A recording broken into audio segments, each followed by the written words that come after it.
बिस्मिल्लाहिर्रहमानिर्रहीम। अस्सलाम वालेकुम फ्रेंड्स, माय नेम इज़ सबा मुनीर और आज हम पढ़ेंगे अफलातून की मिसाली रियासत के बारे में। अफलातून की मिसाली रियासत क्या थी और इसका तस्वर इसने कब और क्यों दिया। अफलातून ने अपनी किताब अल जमहूरिया में पहली बार एक बाज़ाब्ता मुमलिकत का तस्वुर पेश किया, जिसमें उसने अफराद में जो उनकी सियासी समाजी सरगर्मियाँ होती हैं उनका इखलाकी नुक्ता नज़र की निगाह से जायज़ा लिया।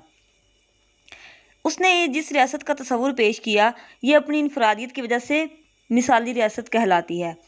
ये एक ऐसी तस्वुराती रियासत है जिसका कोई मादी वजूद नहीं, इसलिए बाज़ों ने इसे ख़याली जन्नत भी करार दिया है। अफलातून ने अपनी मिसाली रियासत के बशिंदों को 3 तबकात में तकसीम किया। वो 3 तबकात कौन से थे? फ़लसफ़ी हुक्मरान तबका, फ़ौजी तबका, ग़ुलाम या काश्तकार तबका।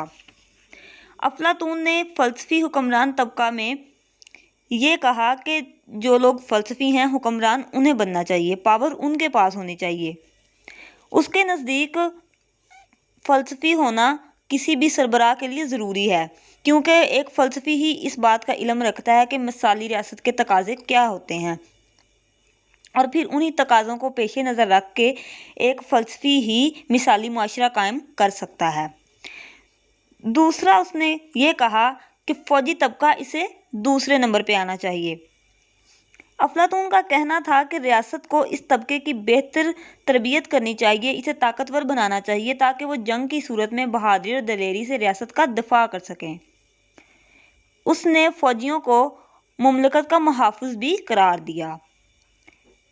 तीसरा उसने ये कहा ग़ुलाम या काश्तकार तबका, रियासत का सबसे निचला तबका और ग़ुलाम तबका उसने ये करार दिया।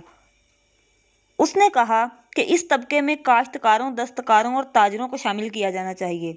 अफलातून इस तबके को रियासत के मुहाफ़िज़ के बराबर दर्जा भी नहीं दे सकता था।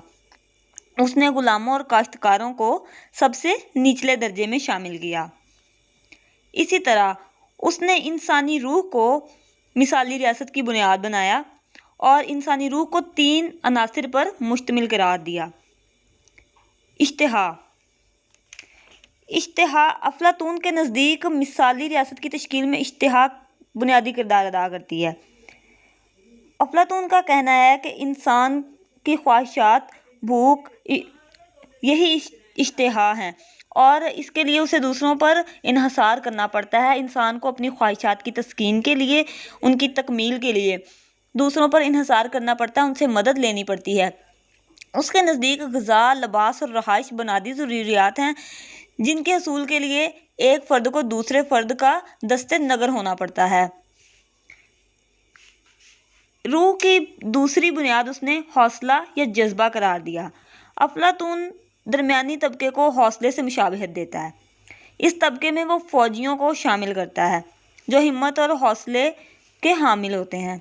इसका ख़याल है कि शहरी रियासत की वसअत के लिए फ़ौजी तबका होना ज़रूरी है। उसका कहना है कि मुमलिकत में ऐसे तबके का वजूद लाजिम है जो ताकतवर और हिम्मत और हौसले का मालिक हो, ताकि जंग के वक्त लड़ सके और रियासत का तहफ़्फ़ुज़ कर सके।